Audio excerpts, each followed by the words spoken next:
இந்திய கம்யூனிஸ்ட் கட்சியின் முன்னாள் தலைவர் நல்லக்கண்ணுவின் 100வது பிறந்த நாளை முன்னிட்டு திருவைகுண்டம் அரசு மருத்துவமனையை தரம் உயர்த்தி பெயரை சூட்டிட தமிழ்நாடு முதலமைச்சர் மு.க.ஸ்டாலின் உத்தரவு பிறப்பித்துள்ளார். இது தொடர்பான கூடுதல் விவரங்களை நமது செய்தியாளர் சிவராமன் வழங்க கேட்கலாம். சிவராமன், வணக்கம். விவரங்களை பதிவு செய்யுங்க.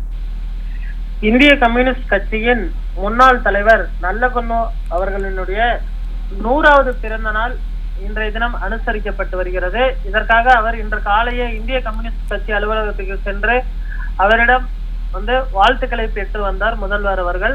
அதைத் தொடர்ந்து தற்பொழுது அரசின் சார்பில் ஒரு அறிக்கை வெளியிடப்பட்டிருக்கிறது. ஸ்ரீவைகுண்டம் அரசு மருத்துவமனையினுடைய தரத்தை உயர்த்தி நல்லக்கண்ணு அவர்களுடைய பெயரை சூட்டிட முதல்வர் அவர்கள் உத்தரவிட்டிருக்கிறார். தமிழ்நாட்டினுடைய முதுபெரும் பொது உடைமை சிந்தனையாளரும் விடுதலை போராட்ட வீரரும் இந்திய கம்யூனிஸ்ட் கட்சியின் முன்னாள் தலைவரும் நல்லக்கண்ணு அவர்களுடைய 100வது பிறந்த நாள் இன்று கொண்டாடப்பட்டு வருகிறது. நமது மாநிலத்திற்கும் தமிழ் மக்களுக்கும் அவர்கள் ஆற்றிய சிறப்பான தொண்டுகளை போற்றும் விதமாக தமிழ்நாடு அரசு 2022ஆம் ஆண்டு தகைசால் தமிழர் விருது வழங்கி சிறப்பித்தது. இன்று அவரது 100வது பிறந்த நாள் விழா தமிழ்நாடு முதலமைச்சர் மு.க.ஸ்டாலின் அவர்கள் நேரில் சென்று வாழ்த்திய போதும் அவர் விடுத்த கோரிக்கை ஏற்று அவர் பிறந்த ஸ்ரீவைகுண்டம் அரசு மருத்துவமனையை சிடி ஸ்கேன் வசதியுடன் தரம் உயர்த்தி கூடுதல் வசதிகளுடன் புதிய மருத்துவமனை கட்டிட உத்தரவிட்டிருக்கிறார்.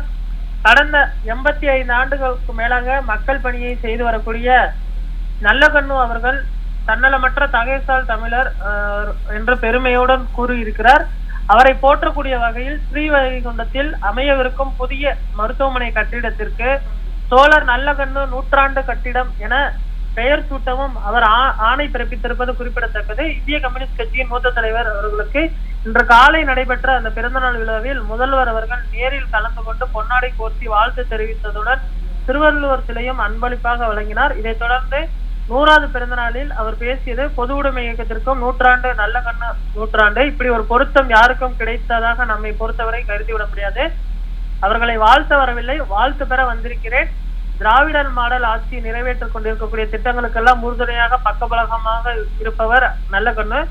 எதையும் அடக்கமாக ஆழமாக சிந்தித்து வெளிப்படுத்துவார். ஐயா நல்லக்கண்ணுவை வாழ்த்துவதில் பெருமைப்படுகிறேன். எங்களை போன்ற இளைஞர்களுக்கு வழிகாட்டிட வேண்டும் என கேட்டு அவர் இந்த அறிக்கையினை தற்பொழுது வெளியிட்டிருப்பது குறிப்பிடத்தக்கது. விவரங்களுக்கு நன்றி சிவராமன்.